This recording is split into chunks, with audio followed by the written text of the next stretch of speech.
आप सभी को सुप्रभात। मैं शुभांशु शाह अरावली सदन की ओर से आज छात्र विचार के अंतर्गत आप सभी के समक्ष भारतीय ध्वज के इतिहास के बारे में कुछ जानकारी लेकर उपस्थित हुआ हूँ। तो प्रत्येक स्वतंत्र देश का अपना एक राष्ट्रीय ध्वज होता है जो उसकी पहचान का महत्वपूर्ण अंग होता है। यह ध्वज राष्ट्र के स्वतंत्र होने का प्रतीक भी है और राष्ट्र के गौरव का प्रतीक भी। तिरंगा हमारा यही गौरव है। अनेक परिवर्तनों से गुजरकर हमारे राष्ट्रीय ध्वज को यह स्वरूप मिला है। हमारे ध्वज का जो वर्तमान स्वरूप है वहां तक पहुंचने के लिए उसी लंबी यात्रा तय करनी पड़ी है। 20वीं शताब्दी में जब देश ब्रिटिश शासन से मुक्ति के लिए संघर्ष कर रहा था, तब 1957 में यह सबसे पहला ध्वज बनाया गया था। इसके बाईं ओर एक यूनियन जैक बना है जो कि एकता का प्रतीक था। उसके बाद वर्ष 1908 में भिकाजी कामा जी ने जर्मनी में एक तिरंगा फहराया था। इस ध्वज में सबसे ऊपर हरा, बीच में केसरिया और सबसे नीचे लाल रंग था। इस झंडे में देवनागरी में वंदे मातरम लिखा था और सबसे ऊपर 8 कमल के फूल बने थे। ध्वज को भिकाजी कामा, वीर सावरकर और श्यामाजी कृष्णा वर्मा जी ने तैयार किया था। तो पहला ध्वज 1906 में फहराया गया था जो कि भारत का गैर आधिकारिक ध्वज था। इस ध्वज को 7 अगस्त 1906 को बंगाल विभाजन के विरोध में फांसी बागा चौक कलकत्ता में फहराया गया था। तो भारत का दूसरा ध्वज 1907 में पेरिस के भिकाजी कामा और उनके साथ निर्वासित किए गए कुछ क्रांतिकारियों द्वारा फहराया गया था। कुछ अंतर को छोड़ दे तो यह ध्वज पहले जैसा समान ही था। ऊपर केसरिया, मध्य में पीले और नीचे हरे रंग की पट्टी थी। केसरिया पट्टी पर 7 तारे बने थे जो कि सप्त ऋषि का प्रतीक थे। मध्य की पीले पट्टी पर देवनागरी में वंदे मातरम लिखा था।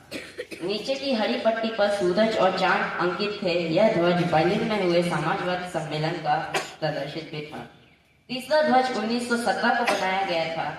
वर्ष 1917 में भारत राजनीतिक संघर्ष के निश्चित मोड़ लेने के बाद डॉक्टर एनी बेंस्टन और लोकमान्य तिलक ने होम रूल आंदोलन के दौरान जो ध्वज फहराया था वह पूर्व ध्वज से बिल्कुल भिन्न था।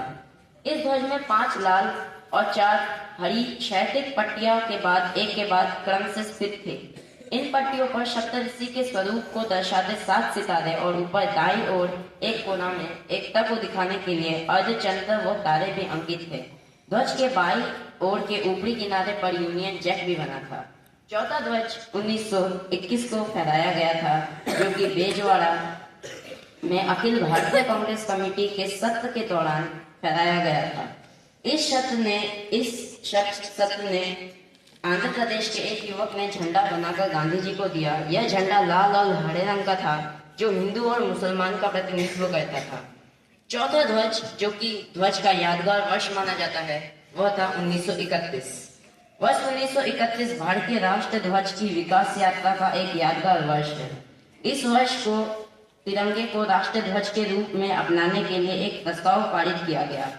इसमें सबसे ऊपर केसरिया, मध्य में सफेद और नीचे लाल रंग की पट्टी थी। ध्वज के मध्य की सफेद पट्टी में चलता हुआ चरखा था। यह ध्वज भारतीय राष्ट्रीय सेना का संग्राम चिन्ह भी था। उसके बाद अंतिम ध्वज जो कि 1947 के 22 जुलाई में पिंगली व्याख्या द्वारा तैयार राष्ट्रीय ध्वज को संविधान सभा में स्वतंत्र भारतीय राष्ट्रीय ध्वज माना। 3 रंग केसरिया, सफेद और हरा तथा अशोक चक्र वाला यह तिरंगा ही हमारा वर्तमान राष्ट्रीय ध्वज है। तो आशा करता हूँ कि आपको हमारे छात्र विचार से कुछ नई जानकारी प्राप्त हुई है।